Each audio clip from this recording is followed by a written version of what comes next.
He toiled in solitude, shrouded in shadows and secrecy, and I realized I stood at a crossroads. Step back or tread a path that is irrevocably marked. The house lay in an unsettling stillness, a silence that felt almost oppressive. Do you recognize that peculiar stillness that sends a slight shiver across your skin? The walls seemed to pause, as if they were collectively holding their breath. I felt the same way. I lingered in the hallway, my bare feet cool against the floor, fixated on his door. The glow below was gentle, dancing in the shadows, while the only sounds that filled the air were the rhythmic ticking of the clock and the steady thump of my own heartbeat. I never sought out trouble, I promise I didn't. Yet in the depths of loneliness, silence begins to echo like a beckoning call. He had taken to secluding himself in that room, night after night. Silence envelopes the space, devoid of melody or flickering screens, leaving only the shadows to linger. Initially, I believed it was sorrow. I reassured myself that he merely required time. Yet the duration stretched on, and that evening an unmistakable shift lingered in the air. I refrained from knocking, I remained silent.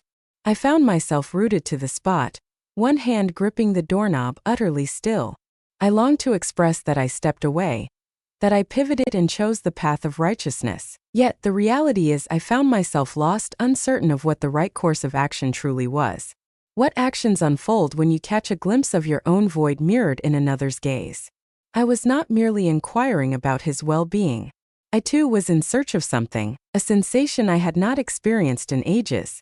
It is not love, not desire, only connection, merely an observer, catching a glimpse of my existence.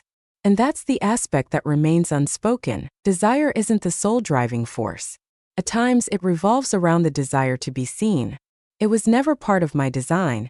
Yet that night, an undeniable shift occurred within me. Once you cross a line like that, the illusion of being the same person you once were shatters irreparably. Have you ever experienced the sensation of being unseen within the walls that should offer you solace? Have you ever lingered at a threshold, caught in a moment of indecision, contemplating whether to step forward or retreat? If so, perhaps you can grasp the weight of my next choice. Join us at Love, Lies, and Truths to ensure you catch our next captivating story. This tale, it is far from simple. Yet it is indeed real. Now is the moment for me to share it. I am 38 years old, joined in matrimony. On the surface, all appears well. A lovely abode, a respectable vehicle, a spouse who earns a substantial income. Yet within these confines, there exists an emptiness. My husband, Mark, embodies the belief that presenting a paycheck equates to fulfilling his role in our marriage. Perpetually airborne, perpetually tethered to his device whenever he steps through the door. Our exchanges resemble mere calendar updates. Which bills are currently outstanding? What shall we have for dinner? As he prepares to depart once more. It was not always this way. Once I experienced a profound sense of being selected, seeking. Yet life gradually took its toll on us, or perhaps he simply ceased to notice my presence, ceased to caress me as though I were his spouse, and I ceased to question the reasons. I became accustomed to the stillness, the vacant expanse of the bed, the quiet symphony of dinner plates gently clinking in the stillness. Then Jake arrived. His child from an earlier union, 19, slender, elongated, and reserved. After the sudden passing of his mother, he found himself residing with his aunt. A collision on the road. Returning to our city for college, Mark proposed that he move in to cut down on expenses. I remained silent. How might I? It seemed to resonate as the appropriate course of action. Yet, as soon as he crossed the threshold, the atmosphere of the house transformed in an inexplicable way. Jake was a man of few words, courteous yet cautious. He remained withdrawn, headphones snugly in place, hood drawn tightly, gaze fixed on the ground. I made an effort. I truly did. Prepared his beloved dishes after inquiring with Mark about his past preferences. Affixed reminders to the refrigerator. Provided transportation. Yet he never sought anything. The evening meal unfolded with a familiar rhythm, a repetition that echoed through the days. Mark scarcely lifted his gaze from his phone. Jake responded to inquiries with succinct, one-word answers. What about me? I maintained a smile throughout the experience. Attempted to feign that the stillness wasn't overwhelming. At times, I would observe them, the father and son, seated at the same table, yet seemingly galaxies away from one another. and I found myself pondering how a house could brim with belongings yet still exude such an overwhelming sense of emptiness. I would catch fleeting glimpses of Jake as he strolled down the hallway. He glided through the space like a whisper, dense and deliberate, as if burdened by a secret he wished to keep hidden from prying eyes. I convinced myself that I grasped his essence. Perhaps in a peculiar manner we were each mourning something lost. He experienced the profound loss of a mother. A marriage has slipped through my fingers. There were nights when Mark would depart for a week-long journey, and I found myself no longer sensing his absence. However, Jake's presence hung in the air. Quiet, not immediately clear. Simply present. In the stillness of the night, our paths would intertwine in the kitchen, him clad in his hoodie, while I draped myself in my robe. He would give a slight nod. I would wear a smile, and the moment would elongate, just sufficiently to evoke a sensation I was unprepared to identify. He took the initiative to do his laundry unprompted. He tidied up after himself. There was even a moment when someone inquired if I required assistance with bringing in the groceries. It was diminutive, hardly anything at all, yet it seemed to hold more significance than anything I had received from Mark in months. And I loathed that it held significance. I despised the moment I became aware of how his voice dipped when he uttered the words, "Thank you." His avoidance of eye contact was palpable, yet he remained in the room, lingering just a moment too long. I would observe him from the kitchen window, perched on the back porch in solitude, gazing into the void. I found myself pondering the depths of his thoughts. If he ever experienced the same sense of invisibility that enveloped me, he no longer appeared to me as a child. Not following that initial month, not after I caught sight of the contour of his jaw. His hands had transformed, taking on the strength and character of a man's. And I can't pinpoint the moment it occurred precisely, yet, on a particular night, as I gazed upon him, a sudden tightness gripped my throat, halting my breath. I once viewed Jake through the lens of childhood, until one fateful night, a shift occurred, leaving me uncertain whether it was him or myself that had transformed. Following that night, once I became aware of the change within me, I endeavored to act as if it were non-existent. I continued to cook, continued to fold the laundry, continued to feign that all within these walls was as it should be. Yet, I began to observe details that had previously escaped my attention. Jake found himself retreating to his room with increasing frequency. He would forego dinner, secure the entrance. At times, I would catch the delicate whispers emanating from beyond it.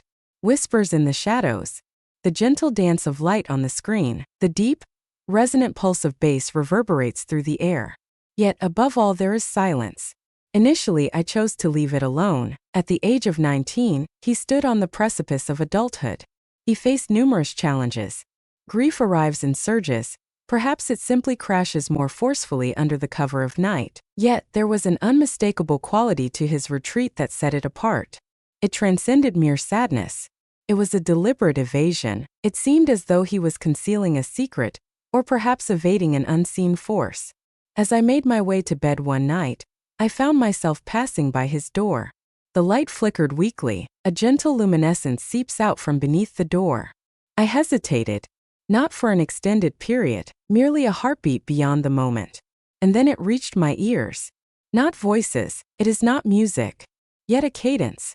Swift, monotonous. I stood still, caught in a moment of sheer disbelief. It was unmistakable. I truly did not intend to intrude, I assure you. Yet, I rapped upon the door before I could rein in my impulse. A soft, delicate touch, more a reflex than anything else. Within, a tumultuous clash unfolds, swift and frantic. Then came the unmistakable sound of a laptop lid slamming shut, a moment of stillness. So his voice, huh? I took a deep breath. My mouth felt parched, my heart raced quicker than it ought to have. Hello. I just wanted to see if you needed anything before settling in for the night. A rhythm, negative. I am well. Though his voice remained steady, I could still hear it. The sharpness of embarrassment lingers at the periphery. Of being ensnared. The door remained closed, untouched by my hand, remained silent. I merely nodded to myself, as if he could perceive my gesture, and then turned to leave. Yet that image of him confined within those walls, solitary in his actions, lingered in my mind. It ought to have diminished. It ought to have stirred a sense of embarrassment within me, or perhaps evoked a nurturing instinct. Yet it left me feeling uneasy, not due to his actions. That segment was typical, anticipated. He is 19 years old, a young man grappling with the tumult of adolescence behind a shut door. Yet it was not the substance that troubled me. It was the manner in which he regarded me in the moments that followed. During breakfast the following morning, he did not shy away from my presence. He met my gaze, if only for a fleeting moment. Free from fear, free from guilt. Yet in another realm.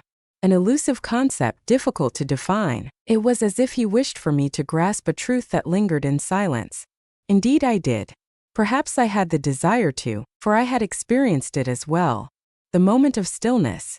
The present flow. The stillness lingers in the space that separates us. It was no longer merely sorrow or solitude that lay between Jake and me. It was truly remarkable, perilous situation. Something genuine. I longed to declare that the morning unfolded just like any other. I dismissed the encounter at his door and continued with my day. Yet, the reality is that a transformation had begun within me. Once that shift takes hold, halting the ensuing landslide becomes a formidable challenge. I found myself seated opposite Jake during breakfast. He sat there with his bowl of cereal. Here I am savoring my coffee. It consumed my thoughts incessantly. Not the deed. Yet the gaze, the unwavering ephemeral gaze, the subtle unvoiced strain in the air. It had been months since I felt the warmth of another's touch, untouched by a kiss. Not conducted.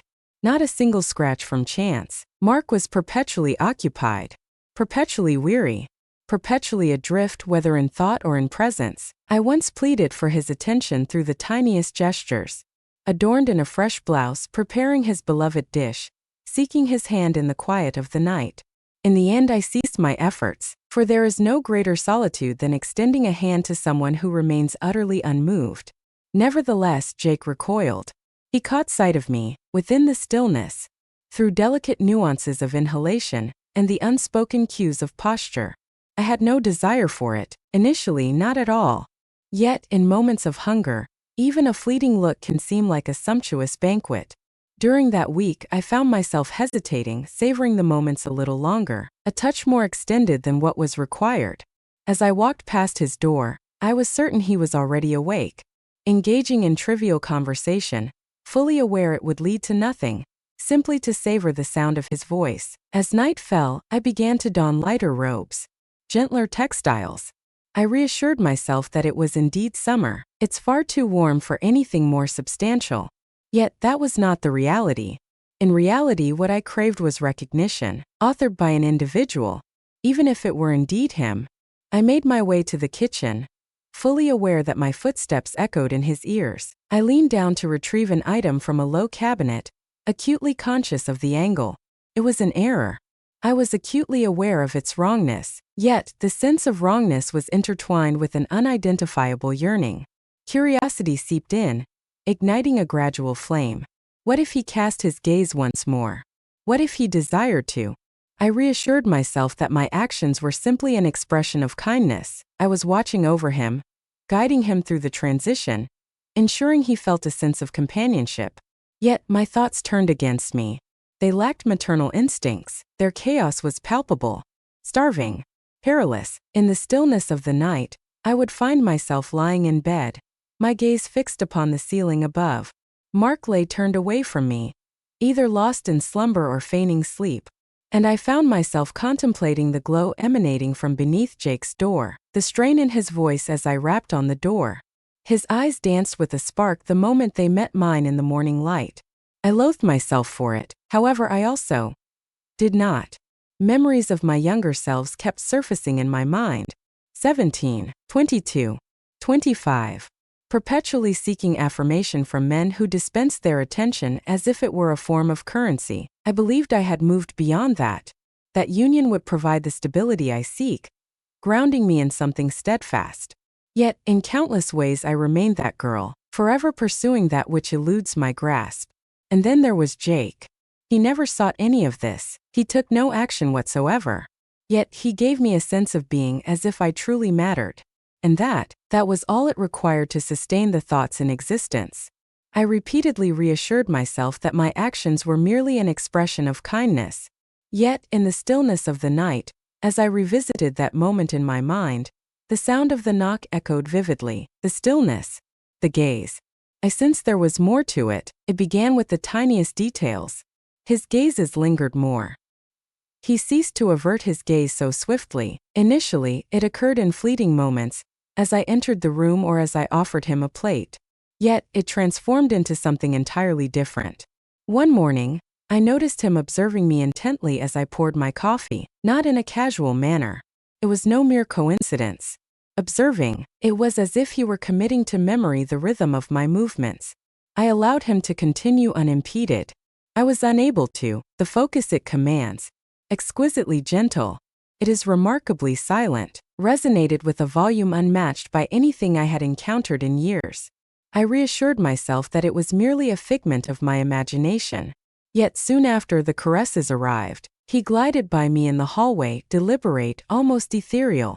As our hands brushed against each other while reaching for the same dish, his fingers lightly caressed my waist. It hung in the air for a moment longer than necessary. We remained silent on the matter.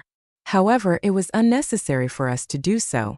The stillness that enveloped us had become burdensome, filled to the brim. As dusk settled, Mark departed once more, bound for yet another conference.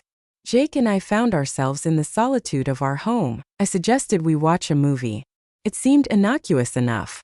A cozy blanket draped over the couch, 2 bowls filled with popcorn, a comedy we both partially observed. In that moment, Jake drew nearer, closing the distance between them. He laid his head on my lap as if it were the most instinctive act imaginable, as if it had eternally existed in that manner. My heart almost ceased to beat. My hands became icy, immobilized by the chill. Yet, as I cast my gaze downward, I noticed the gentle way his eyes fluttered shut. His breath began to slow, and I found myself unable to resist. My fingers glided through his hair, softly, with hesitation. Then it cascaded down to his shoulder. His chest, only just sufficiently ample. He remained still, remained silent. Simply recline, allowing me to explore the boundary that separates innocence from its shadow. Upon the sudden awareness of my hand's wayward journey, I instinctively recoiled it. Shame surged within me, a searing blaze. Yet, as Jake propped himself up and met my gaze, I found no trace of judgment reflected in his eyes. Fear not, there is no anger. Merely that same silent comprehension. That same silent acknowledgement. I recognize your presence. I had sensed that from him previously. I reassured myself that it was impossible for it to occur once more. I found it necessary to create some space between us. Yet, the house enveloped itself in an eerie silence. And I was utterly exhausted from the charade of feigning satisfaction while my hunger gnawed at me. The following morning, I entered the kitchen, clad in my robe, still ridding myself of the remnants of the previous night. Jake stood there bare-chested, casually leaning against the counter, pouring cereal as if it were just another ordinary day. He left it exposed, remained unperturbed, our gazes intertwined. In that fleeting moment, we remained perfectly still, as if time itself had paused around us. He greeted me with a good morning, as if he were fully clothed, as if my heart weren't racing, as if my hands hadn't explored his skin the night prior. I averted my eyes, yet his stare lingered on my retreating form, and it remained in that place. After that, the tension between us became unbearable. Each encounter was imbued with intensity. As we crossed paths in the hallway, as we gathered around the same table, even in silence, an unspoken tension lingered between us, taut like a thread stretched to its limit. He would steal glances at me from the periphery of his vision. At times I found myself observing him as well. It was not merely a game. It lacked a sense of playfulness. It was unrefined, authentic. It was as if we both understood we were balanced on a threshold that remained forever beyond our grasp. I ought to have intervened. I ought to have marked a boundary, shut a door with force, cried out, anything at all. Yet I refrained. For the first time in years I felt seen. That sensation, it becomes utterly captivating. As dusk settled, an unexpected silence enveloped the room. The power had vanished. Suddenly, the entire house was engulfed in darkness. The fridge remained silent, devoid of any hum. The hallway lights offered no illumination. Only shadows linger, accompanied by an enveloping silence. A candle flickered to life. Entered the living room, my feet bare against the cool floor, breath held tight in my chest. Jake had arrived ahead of time, reclining on the couch, anticipating. Not a single word escaped his lips. In that shroud of darkness, a transformation unfolded that altered the course of everything. The tempest beyond the window had crept in with a hushed demeanor. The type that moves silently yet stealthily. A gentle murmur echoes from afar. A flash of lightning danced through the kitchen window. And then shadows fell. In an instant the power vanished completely. The hum of the appliances ceased. The dwelling breathed out softly. There I stood, barefoot in the stillness, a candle flickering in my grasp, my breath shallow and hesitant. I glided through the hallway as if I were weightless. In each room I attuned my ears, not for peril but for his sake. In the living room I discovered him. Jake knelt beside the coffee table, striking a match from the drawer to ignite the candle's wick. His visage radiated in the gentle dance of the light. In the shadows, he appeared to carry the weight of years beyond his own. Or perhaps simply more authentic. He pivoted, beheld me. For what felt like an eternity we simply gazed at each other. Silence speaks volumes. Unmasked, I moved in closer. He remained still. He merely observed me, the flickering candlelight playing in his gaze. I found myself seated opposite him. Keep your distance. Insufficient distance. And then he uttered those words. This house in its silence fills me with disdain. His voice carried a hushed timbre. Exercise caution. I inclined my head in agreement. I share that sentiment as well. He ignited yet another candle, then yet another. 3 small flames flickering softly in the space between us. He raised his gaze once more. It's more than mere silence. It's a sensation, a profound solitude that lingers, as if the presence of others fades into the background, leaving only an echo of their existence. I took a deep breath. Indeed, I can relate to that sentiment. We took our seats within it. The undeniable truth, the void that lingers. The rain began its gentle percussion on the windows, a soft yet persistent rhythm. He reclined, finding solace against the couch, his legs extended before him. He confessed that she often occupied his thoughts. My mother. I gazed at him, and an unfamiliar pressure gripped my heart. I whispered, "She loved you." He inclined his head in acknowledgement. Indeed, her happiness was absent. Not quite. Once more his gaze locked onto mine. You are not either. I parted my lips, yet silence enveloped me. For he was indeed correct. Yet there was a peculiar pain in hearing it from him. A sting that felt deeper than any other source. He cast his gaze downward. Have you ever sensed that others gaze past you, as if you were invisible? I shut my eyes for just a moment. Each day that sentiment washes over me, and then it transpired. He extended his hand across the distance that separated us. His hand lingered softly atop mine, cozy, soft. I remained steadfast. I ought to have. Yet I refrained. We both gazed at that delicate point of connection, his thumb gliding gently across my skin. I raised my gaze. He did as well. And there existed something in that space. Heartache. Desire. Desire. Our faces hovered near one another. More intimate than was appropriate. And when our lips finally met, it was anything but hurried. It unfolded at a measured pace. The pace was languid, ambiguous. It was a question that lingered between us, unspoken and heavy. A mystery neither of us dared to voice. His breath brushed against my own. His moment of uncertainty, the pain he feels. We momentarily separated, gazed intently, exhaled. He murmured, I no longer wish to be alone. I allowed him to continue unimpeded. Should you have ever found yourself teetering on the precipice of morality, the events that followed will resonate with you. Join us as we delve into stories that resonate deeply. There are deeper layers waiting to be revealed. The following morning unfolded in serene silence. Yet, it is not the silence that offers solace. It was dense, uncomfortable, as if the very air surrounding us was uncertain of how to respond to our presence. Jake's presence in the kitchen went unnoticed by me. The familiar creak of his door opening was conspicuously absent. The shower remained silent. Silence reigns devoid of footsteps. Only silence prevails, encroaching from every direction.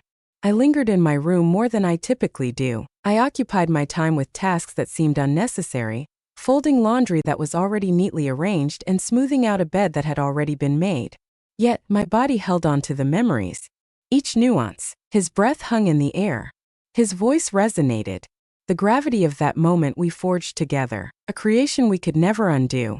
I finally emerged into the hallway, steeling myself for what lay ahead.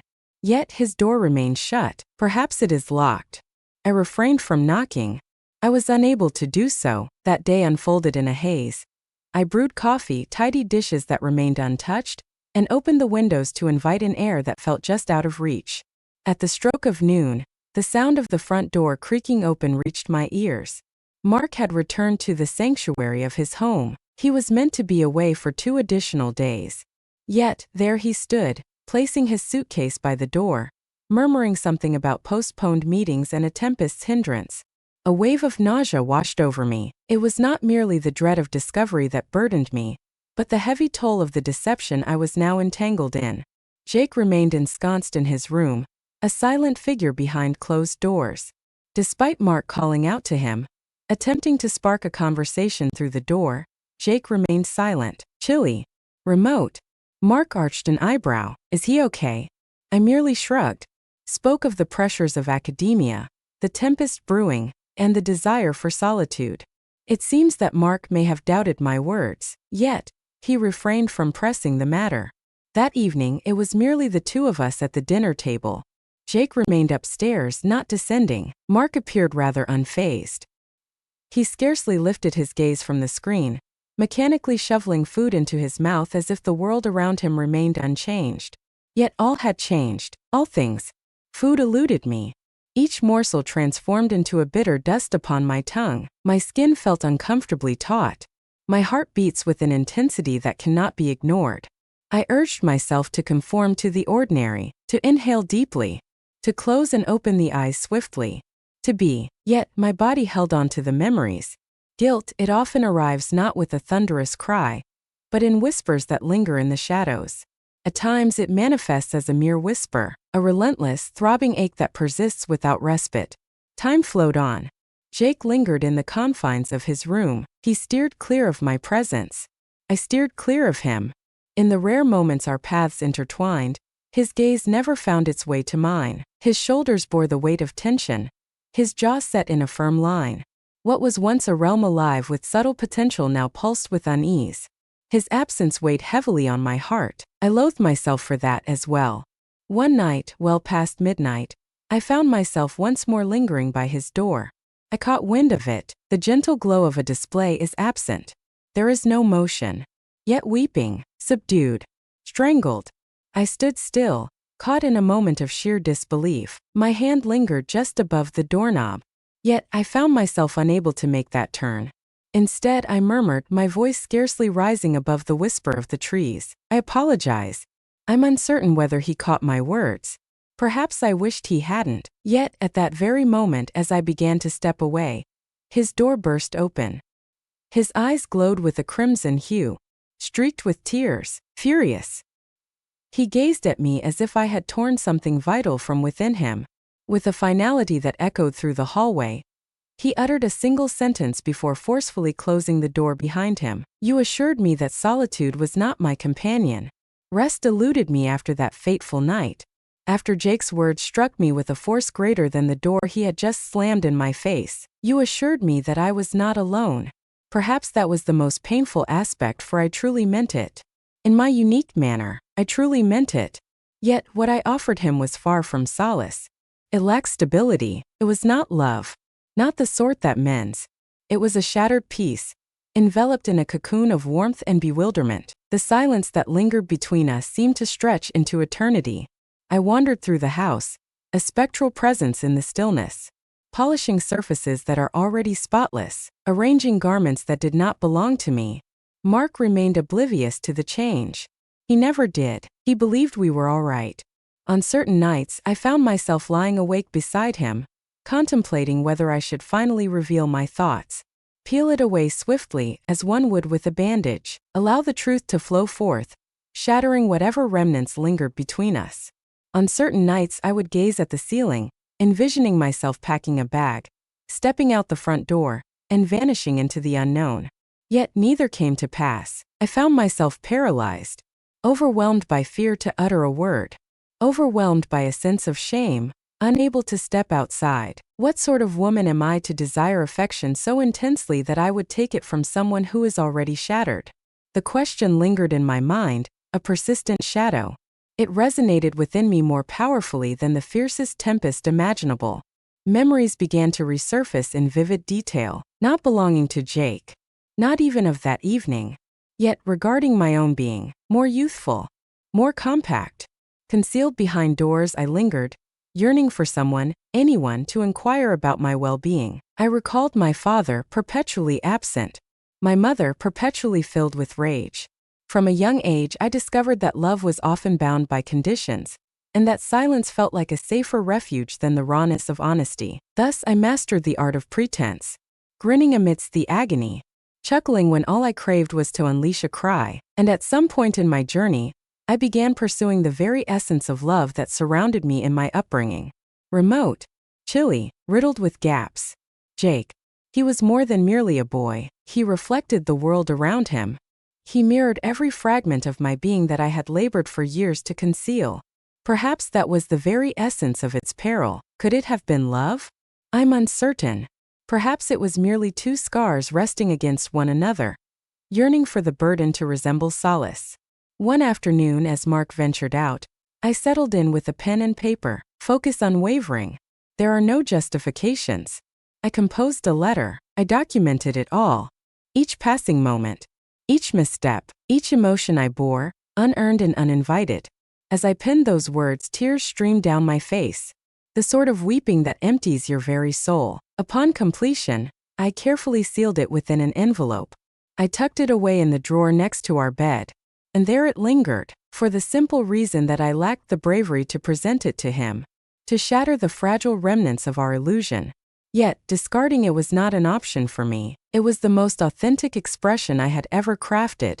Yet, I found myself unable to voice it, even in the quiet of my own thoughts. This segment of my narrative continues to linger in my thoughts, casting a shadow over my mind. The first part echoes in my mind when the house falls silent. As the lights dim low, in the silence of solitude, where inquiries fade and I'm confronted with the unvoiced truths that linger within me, I'm uncertain whether I should have intervened, or if I had ever possessed the strength to do so. At times, I find myself contemplating whether true strength would have manifested as a departure, or perhaps in the courage to reveal the profound emptiness that resided within me. It is difficult to determine, for in those moments when love intertwines its boundaries, when solace and desire entwine, distinguishing between the longing to be desired and merely being acknowledged becomes a daunting challenge. Have you ever found yourself in a moment such as that, where notions of right and wrong danced like elusive shadows in a room from which you could not find an exit? Few possess. Should you have found yourself in a state of solitude so profound that you confused mere attention with genuine affection? Have you ever made a decision that was irreversible, driven by a deep-seated need to experience something, anything? Kindly express your thoughts in the comments section. Share with me the actions you would have taken. What actions ought I to have taken? Your words hold significance. At times, narratives such as these, concealed beneath layers of shame, require a space to come alive. If you remain with me, still tuned in, remember to show your support by liking, commenting, and subscribing to Love, Lies, and Truths. The narratives we hold within us yearn for an audience. Even those that are chaotic, even those we hesitate to voice aloud.